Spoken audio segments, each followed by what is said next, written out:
Hello everyone, इस video में हम पढ़ेंगे class 7th history chapter the Mughal empire के क्वेश्चन आंसर्स। तो सबसे पहले देखते हैं मैचअप्स। तो मनसब को क्या कहते हैं? मनसब का मतलब होता है एक रैंक, एक ओहदा या पदवी। तो मनसब का मतलब है रैंक। मंगोल जो है वो किससे रिलेटेड थे? उज़्बेक से। उज़्बेकिस्तान वाला जो आज रीजन है वहाँ पर मंगोल लोग हुआ करते थे। ठीक है, ये हो गया हमारा। फिर आता है सिसोदिया राजपूत।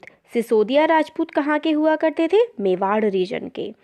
और राठौड़ राजपूत हुआ करते थे मारवाड़ रीजन के। तो देखिए बच्चे बड़ा कंफ्यूज होते हैं। देखिए इसमें MEWAR है तो ये है सिसोदिया, और राठौड़ है तो राठौड़ है मारवाड़। तो देखिए वॉर तो लास्ट में दोनों में सेम ही आ रहा है, MB सेम आ रहा है, E और AR का डिफरेंस है।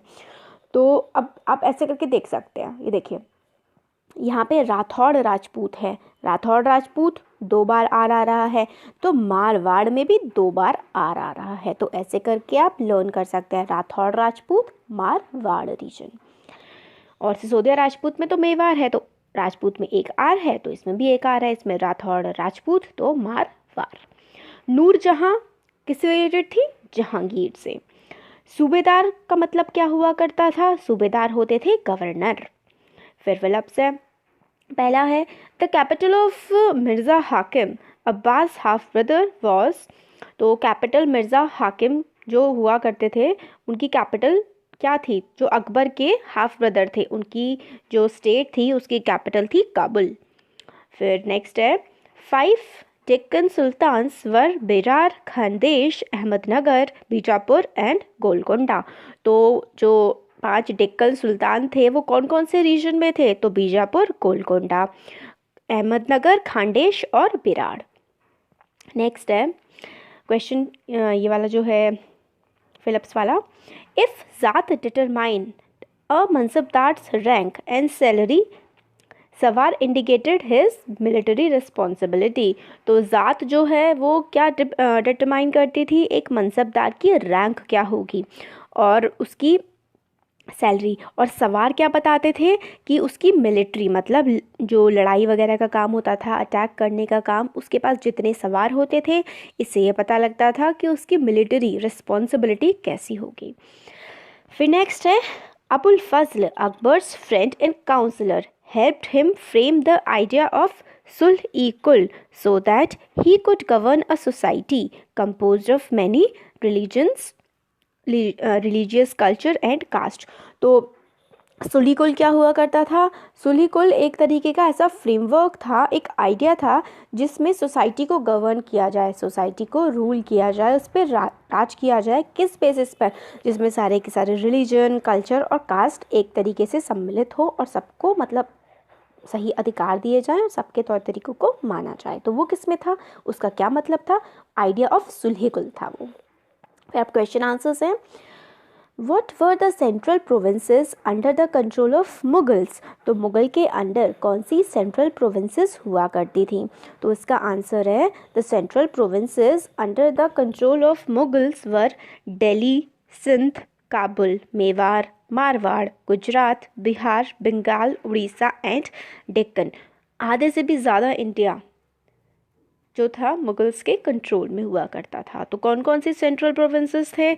दिल्ली, सिंध, काबुल, मेवाड़, मारवाड़, गुजरात, बिहार, बंगाल, उड़ीसा एंड डेक्कन। तो देखिए जो मुगल्स थे ना, जो अफ़गानिस्तान की कैपिटल है काबुल, तो अफ़गानिस्तान, पाकिस्तान और इंडिया और बहुत बड़ा रीजन जो है मुगल्स कंट्रोल किया करते थे। नेक्स्ट क्वेश्चन है what was the relationship between the mansabdar and the jagir. तो मनसबदार और जागीर के बीच में किस तरीके का रिलेशन, किस तरीके का रिश्ता हुआ करता था? तो इसका आंसर है a jagir was a revenue assignment for the mansabdar had the right to collect revenue from Jagir, but they could not reside in or administer the Jagir। तो जो जागीर थी वो रेवेन्यू था, मतलब एक जागीर एक ज़मीन का टुकड़ा हुआ करता था जिसमें से वो रेवेन्यू मतलब कर को इकट्ठा किए करता थे। और मनसबदार जो थे उनके पास राइट था रेवेन्यू कलेक्ट करने का जागीर में से, मगर उनको वहाँ पर रहने का अधिकार नहीं हुआ करता था। नेक्स्ट है what was the role of zamindar in Mughal administration. जो ज़मींदार थे उनका मुग़ल जो शासन था उसमें उनका क्या रोल था। तो zamindars in Mughal administration collected revenue from the peasants. Peasants से रेवेन्यू लिया करते थे, कर इकट्ठा किया करते थे। They acted as intermediaries between ruler and peasant. तो पीजेंट मतलब किसान के बीच में, और जो रूलर था, राजा था, मुग़ल सल्तनत थी, उनके बीच में एक इंटरमीडियरी, बिचौलिए का काम वो किया करते थे। कौन? ज़मींदार। नेक्स्ट है how were the debates with religious scholars important in the formation of Akbar's idea on government.